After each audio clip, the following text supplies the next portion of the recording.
I want to talk a little bit about the mass shooting that happened March 13th in the town of Mohawk, New York. Mohawk, New York is located right next to Ilion and Herkimer.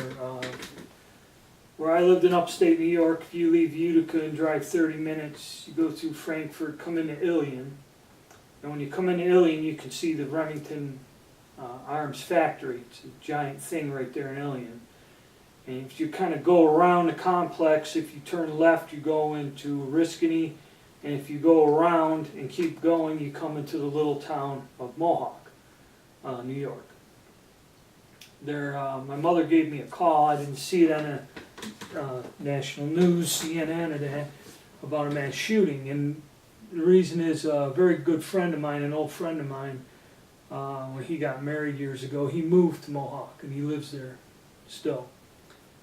So I called him last weekend, and basically what I could get from the news and that is there was a 64-year-old man that what he did is 11 a.m. Wednesday, he went on a shooting spree for 2 hours.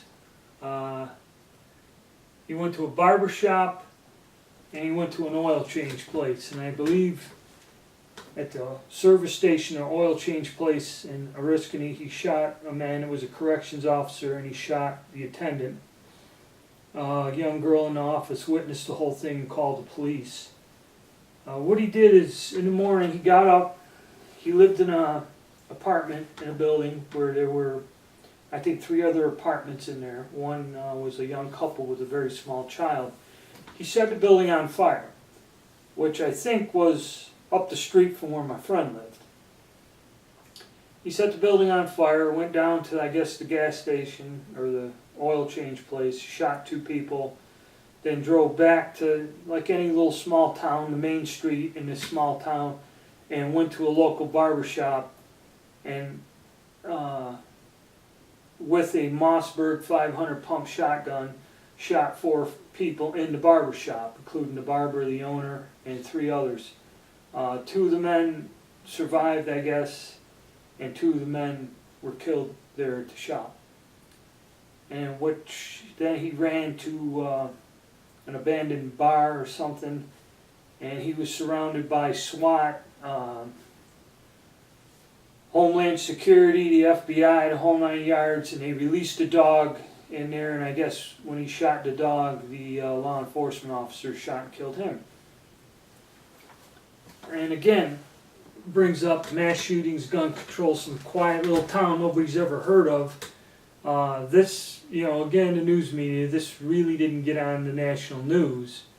This doesn't get the dramatic impact that murdered school children does. The news only likes to put things like servicemen in the Marine Corps. There was a shooting somewhere in one of the Marine bases this week. That gets on the news and gets a lot of attention.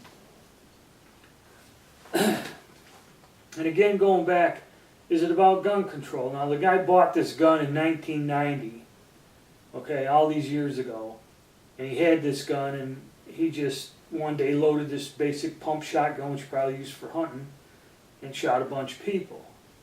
Again, is it guns? Is it assault weapons? Is it, and he legally bought the gun. He has no criminal record.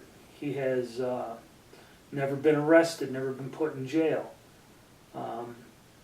He was described as a loner, didn't get along with people, but the thing is, it's like when I talked to my friend about it. You can't stop it. You don't know. He's gone to the barber shop. He could have been in there that day getting his hair cut. The guy lived up the street from him. Was a neighbor. You just don't know.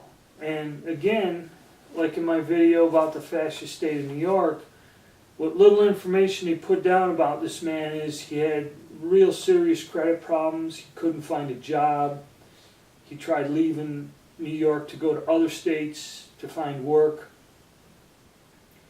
When the economy, society, and the oppression of all of these things, especially it's a very depressed area up there in upstate New York. That's more or less the leading factor to these mass shootings and this violence. Not so much guns, illegal guns, assault weapons, gun control. You know, the guy bought the gun over 20 years ago, okay, legally. He's never broken the law. He's never been in a mental institution. You could do all the background checks you want on him. Just things changed to one day he blew a fuse and killed a bunch of people. And it's really scary because, you know, especially when it's with people that you know, when it happens down the street from you, when it happens in your hometown, you know. And I guess the message here is it's more that this country and our politicians have to work on other problems that are kind of the underlying factors that create these situations of violent behavior and that.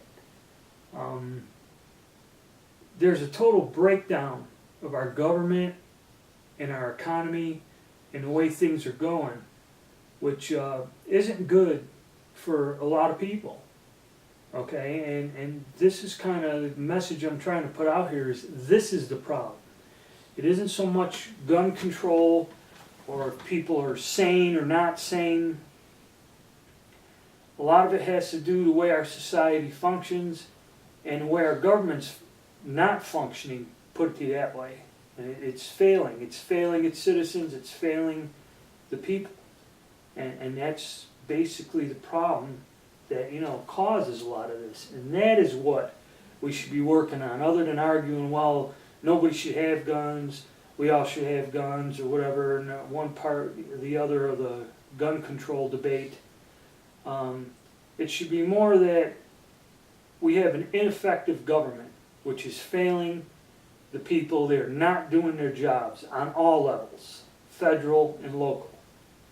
This is what people should be worried about and working on to correct, is to straighten this out, come up with workable solutions to fix the economy, to fix our society, and get things going in a more positive direction other than the direction we're going in right now.